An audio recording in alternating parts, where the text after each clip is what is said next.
You're listening to Tell Me Everything on Sirius XM Progress 127.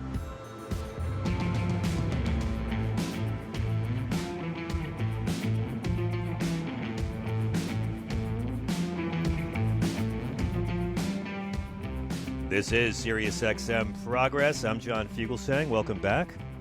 This is the birthday of a friend of the show, Mark Twain. He's never been on, but we quote him a lot.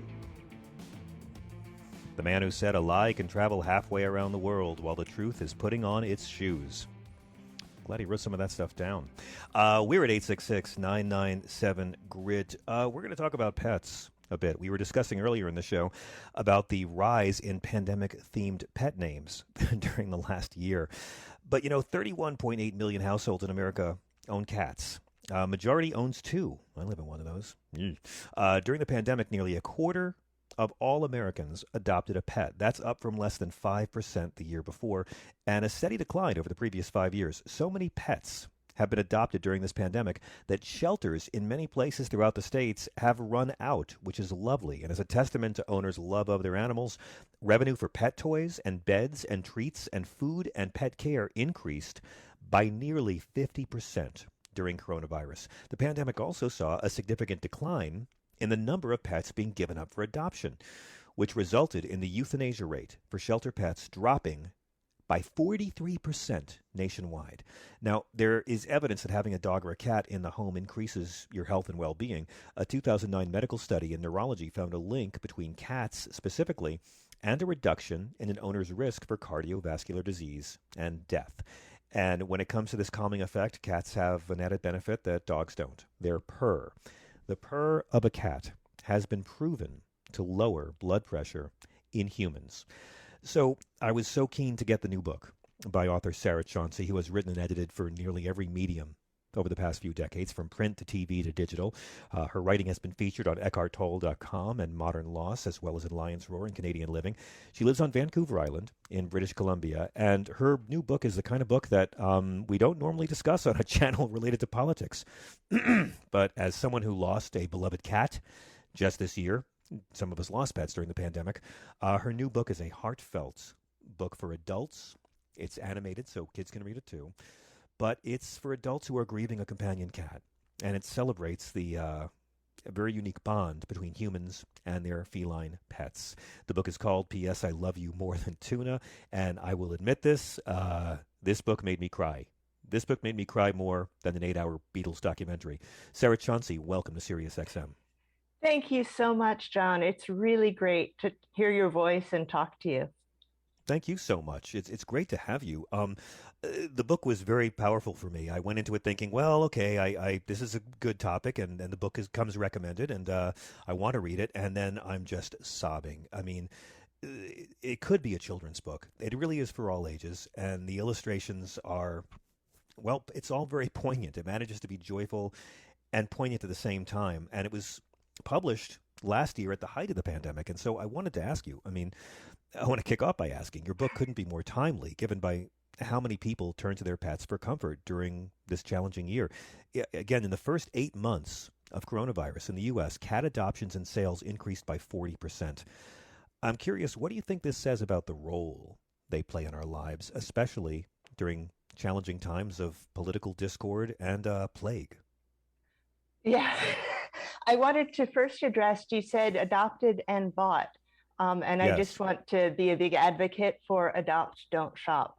Me too. Because as you know, you mentioned in your very well-researched introduction that adoptions have gone way up over the pandemic and euthanasia down, but millions of cats do get euthanized, are often euthanized because they can't be adopted. Isn't that a cheery way to start this? No, it's So the reality of it. Listen, you're on the liberal channel. People care here. Believe me.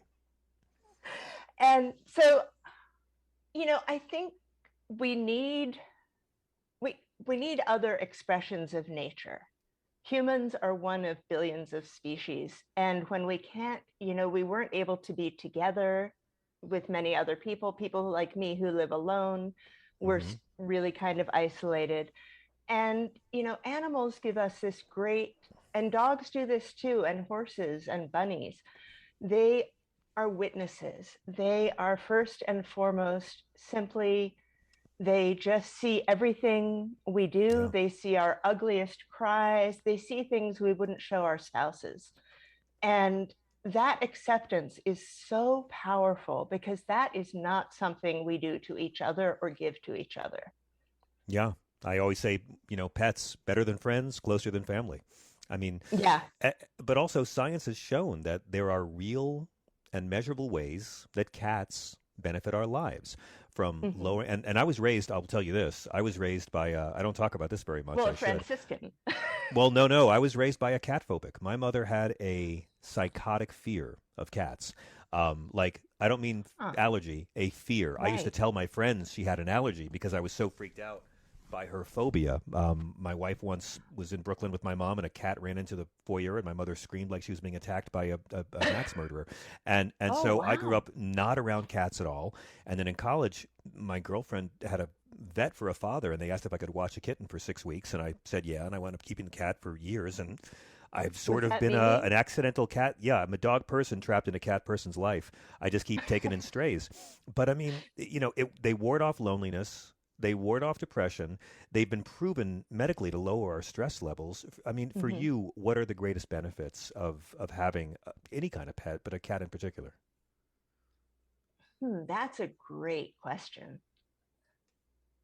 I think, in addition to the sense of another live being in my environment, you know, my both Hedda, my previous cat, and Ariel, my current cat, have taught me a lot about presence and staying in the moment. They don't hold on to grudges. They Yeah. we can get, they can get really annoyed if the food isn't out on time, but they're so forgiving, and they they adapt to whatever shows up for them. Yeah. And I find that really admirable. And I will Your say book. that Ariel makes me laugh. She fetches like a dog. So I Yeah. am someone who can get way too serious, oddly, for someone who used to do comedy. Hmm. Um, and she just cracks me up, and she reminds me not to take myself so damn seriously. That's very healthy. I wish I had cats that did that for me. My cats make me like feel like I'm in an Ingmar Bergman movie. But I mean, it's amazing to me because the mystery of the human animal bond.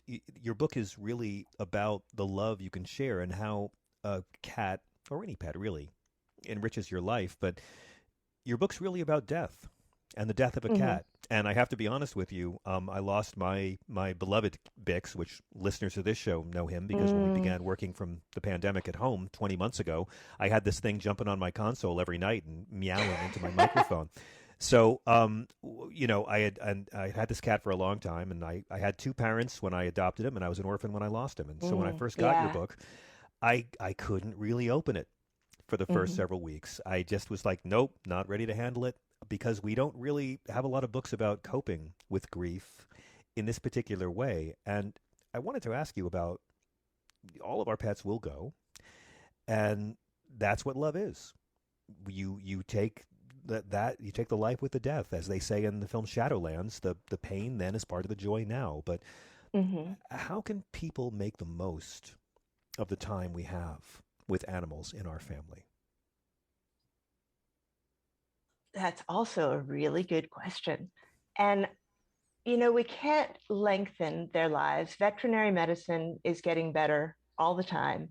But still, at most we have maybe 20 to 25 years with cats and 15 to 20 with dogs. Yeah. Hmm. I always say, if you want a pet to outlive you, adopt a cockatoo, Yeah. because they live to about 70. But we can go deeper by paying closer attention. Um, I think it's very easy in the hustle and bustle of everyday life to just go, oh, yeah, that's a cat, that's a dog. Yeah, yeah, yeah. But you know, one of the things I recommend is Jackson Galaxy has this wonderful phrase called the raw cat.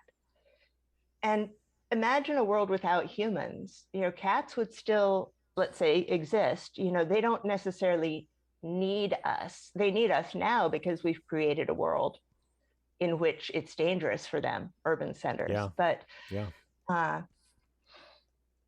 Just looking at your cat and trying to remove the label cat, which is not an easy thing to do, especially for overthinkers like me. But if you can kind of observe and watch them playing and see sort of their specific quirks, because each one, of course, like every human, is different. And just observing that without putting a label on it. Yes. And trying to basically have a direct experience of that animal. Yeah. That's sort of the first step. Yeah.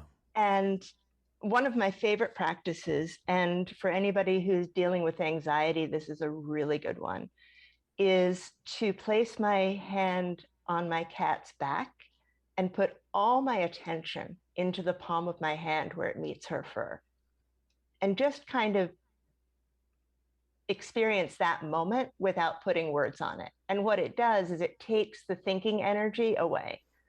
Yeah. And just refocuses. And that has been a calming technique I've used for years.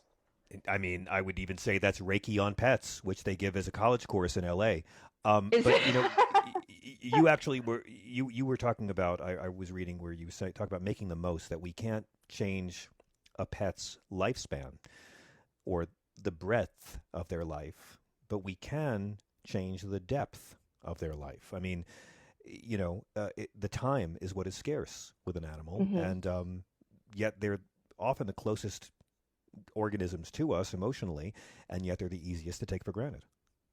Yeah, absolutely. And we can pay attention to things like different sounds that they make, cats and dogs. And it takes a few years, in my experience, to develop that vocabulary. By the way, I didn't know any of this before. I've learned all of this in the past 4 years. There's a lot that sort of, a lot of cat care stuff that I've learned. And I was firmly in the, it's just a cat. I mean, I was raised to worship at the altar of the intellect.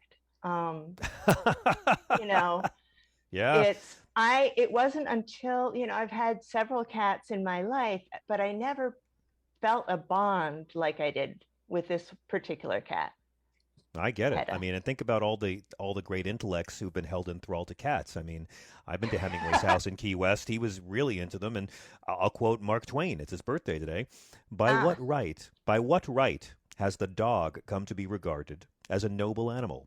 The more brutal and cruel and unjust you are to him, the more your fawning and adoring slave he becomes. Whereas, if you shamefully misuse a cat once, she will always maintain a dignified reserve toward you afterward. You will never get her full confidence again.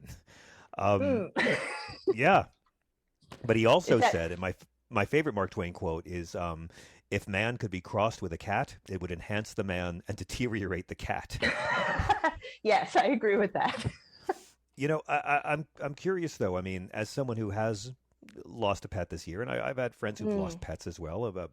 It's been a great year for pet adoption, but how should anyone most compassionately respond to friends who are grieving the loss of an animal companion? I would say the first thing is validate the loss. Whether or not you think it's a big loss, it is to this person. And one of the things I love to say is, our neurons don't know the object of grief. All we know is that love was flowing towards something or a being, and that being is no longer here. I mean, grief can also come up with lots of other things, but I think what I've learned is that what's more important than saying the right thing is showing up sincerely. And even if you don't know what to say, just say, look, I don't know what to say, but I know you're hurting, and I'm here for you. I see that. And that's really that's what I think we're going to get to this, but Francis's gift to me that inspired the book was really, that's kind of how the dots connected there. Yes. Yeah, I'm curious about your feelings on the concept of human exceptionalism. I mean, and how it relates to this. Look, one of the to me Yes. one of the greatest reasons why you could tell Donald Trump was a bad guy. You could go through his entire business and public history and know he's a bad guy, but the fact that he never had a pet. I'm Mm, sorry, man. I'm sorry. If you're a man and you've never loved an animal, yeah. I'm not sure you can love a person. But this issue of human exceptionalism and how kind of deluded we are as a species to think it all revolves around us, this ecosystem. Yes. Well, I mean, I've been living for the past 15 years in the unceded territory of the Coast Salish people and the Snuneymuxw First Nation. And one of the things I love, I mean, that's not virtue signaling, that's genuine appreciation and recognition. And also, I think we all need to be doing it. Hmm. And, you know, out here, there's tons of nature. And so everywhere you go, it's very clear. We're having our third atmospheric river right now. We had that heat dome. It's really clear that nature's in charge pretty much. Um, and I think it's easy when you live in a city. You're surrounded by human-made objects, human-made concepts, human constructs. I think I might have repeated myself there. Um, and where there is nature, even something like Central Park, which is so gorgeous, and where you did that lovely interview with Nick Offerman. Oh, glad Um, you like that. Yeah. oh, very much. It's scaled to fit humans. There's nothing that's too dangerous. But if you Yeah. go out here, we have 200-foot trees and ancient forests, and you go in there and you see the cycle of life. You see all these stumps or dead trees, and then you see new life growing out of it. That's right. And that's, it's a reminder that everything that is born eventually dies, but we all have a role to play too. Um, That actually reminds me of this piece you wrote for the blog livingthemess.com about gifts of giving, kindness mhm, as a wellness practice, because I think for a lot of folks during challenging times, like a reality show racist clown being your president or a plague that kills 5 mm, million people, that a lot of us have had a need to try to be more giving of ourselves to others, to look inside for the kindness when we don't really see the world giving it to us. And it's a remarkable yeah. piece. I'm gonna share it on my Twitter. But you talk about this book, 29 Gifts: How a Month of Giving Can Change Your Life, by author Cami Walker. And the premise of that is just if you want to change your life, you give something away every day for 29 days. Yeah. And you did And this? I did this and I did it over and over and over again. And I'm going to say quickly, I am not the world, like, I'm not naturally kind or generous. I am, by nature, I am very introverted. I often joke that I've had enough therapy that if I stared at my navel, I'd see my spine. Um, so I I was going through a really difficult time and I decided to give this a shot. And it was remarkable how much it boosted my mood, um, Yeah. because it forced me to look outside, even just for a little bit. Does this person, are they in a hurry? Can I let this person go in front of me? Does that guy need directions? Um, Looking for opportunities to be genuinely kind. And this is not like And giving away something expensive every day, right? Like sometimes it can just be no, giving no, your time to someone, or doing a giving favor for someone. time or patience. If there's someone, the example I love using is if you have a colleague or someone in your life who really annoys you because they just go on and on and on, listen to them. Just listen without resistance. That's See a if you gift, can I give know. them. Yes. No, my executive producer just won't shut up. It's just nonstop gripes, and I really should just stop zoning him out and actually pay attention sometime. That's true. I'd be a better person and professional. He doesn't listen to the show, though, so I don't worry about him hearing this. Hey. Oh, sorry. Hi, Chris. Hi, Chris. And And so, go ahead, uh, please. I was just going to give a little bit of backstory about the book. Is that all right? Sure. Because Yeah, that's we have how it. another minute. Go ahead, Oh, please, because okay. it sounds So it sounds amazing.